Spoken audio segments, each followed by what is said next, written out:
Nuclear physics BSc third year के अंतर्गत आज हमें जिस बिंदु को पढ़ना है वह है beta 6 beta decay. Beta decay कितने प्रकार के होते हैं तथा बीटा डीके का स्वतः उत्सर्जन के लिए क्या शर्तें हैं, इसके बारे में हम इस वीडियो लेक्चर में बात करेंगे। तो बीटा 6 तीन प्रकार का होता है, जिसमें से पहला है कि बीटा -6। इसमें नाभिक एक इलेक्ट्रॉन का क्षय करता है। इसे बीटा माइनस उत्सर्जन या बीटा माइनस डीके कहते हैं। जैसे उदाहरण के बाद लिए बात करें तो 6 कार्बन 14 जब एक इलेक्ट्रॉन का उत्सर्जन करता है तो 7 नाइट्रोजन 14 बनता है, प्लस बीटा माइनस यानी इलेक्ट्रॉन प्लस एंटी न्यूट्रिनो।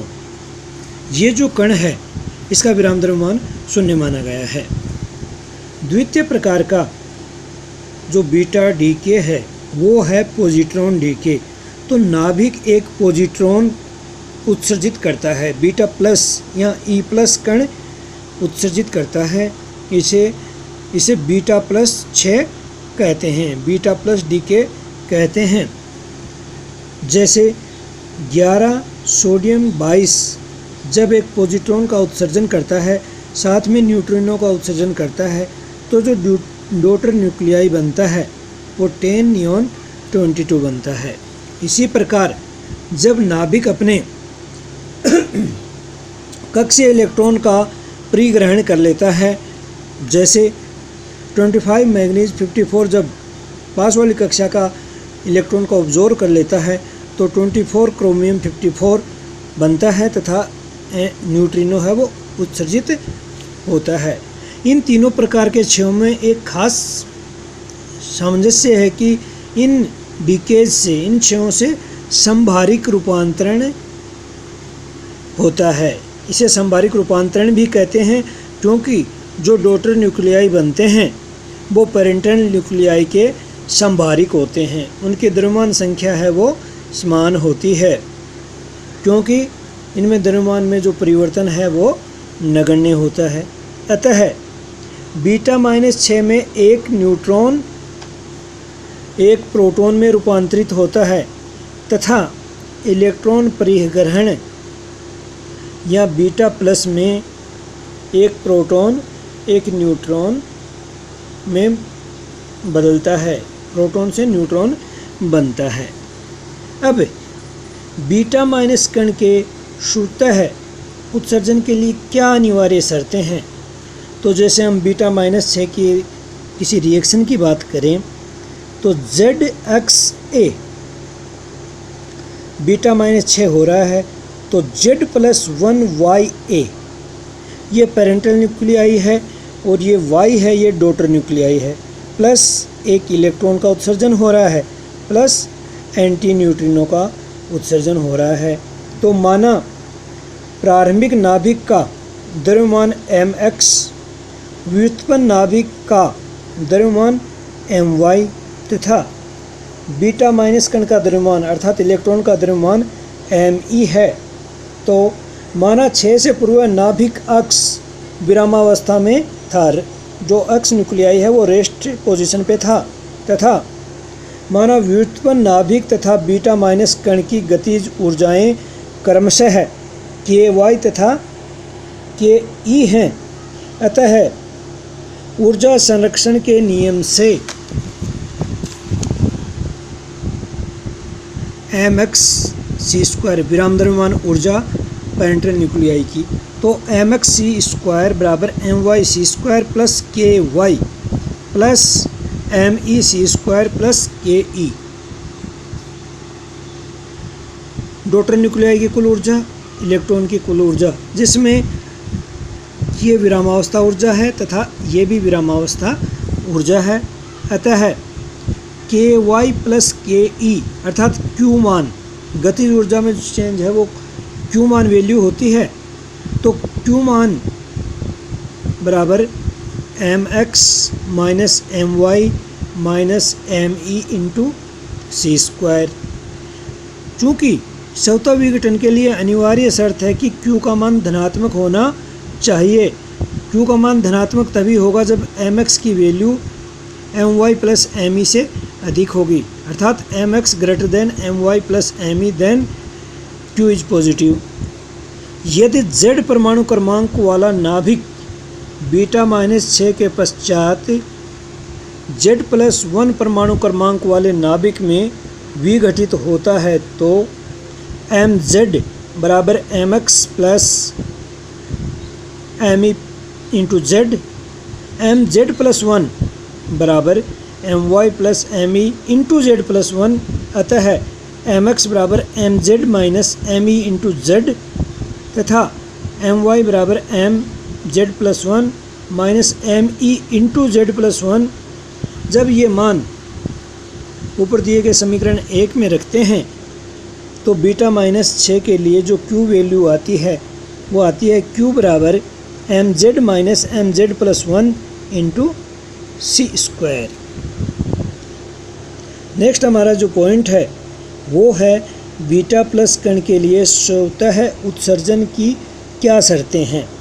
तो बीटा +6 लें, एक रिएक्शन लें तो z अक्ष A जब बीटा प्लस यानी पॉजिट्रॉन उत्सर्जित होता है तो Z-1YA plus positron plus neutrino.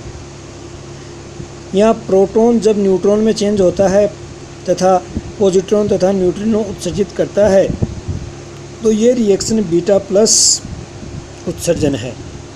Beta plus उत्सर्जन के लिए Q वैल्यू बराबर KY प्लस KE या mx minus my minus me into c²। यहाँ Z परमाणु संख्या वाला नाभिक Z-1 परमाणु क्रमांक वाले नाभिक में विघटित होता है, अतः mz बराबर mx plus me into z तथा mz-1 बराबर my plus me into z-1। जब ये वैल्यू रखी जाती हैं तो जो Q मान वैल्यू प्राप्त होती है वो होगी Q बराबर mz minus mz-1 c² minus twice me c² या Q बराबर mz minus mz-1 minus twice me into c²।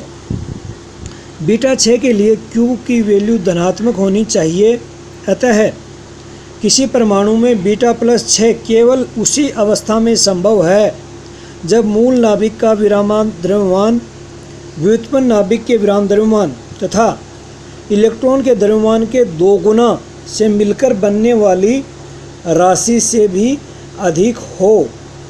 यहाँ व्युत्पन्न नाभिक में परमाणु भार A मूल नाभिक के समान होता है, लेकिन परमाणु क्रमांक Z से 1 कम हो जाता है, Z-1 हो जाता है। अब हमें कि बीटा 6 के लिए जो फर्मी का दिया हुआ सिद्धांत क्या है उसके बारे में हमें पढ़ना है। तो बीटा 6 के लिए सर्वप्रथम पाउली ने इलेक्ट्रॉन के सतत वितरण को समझाने के लिए न्यूट्रिनो की परिकल्पना की थी कि अर्थात जो बीटा 6 में जो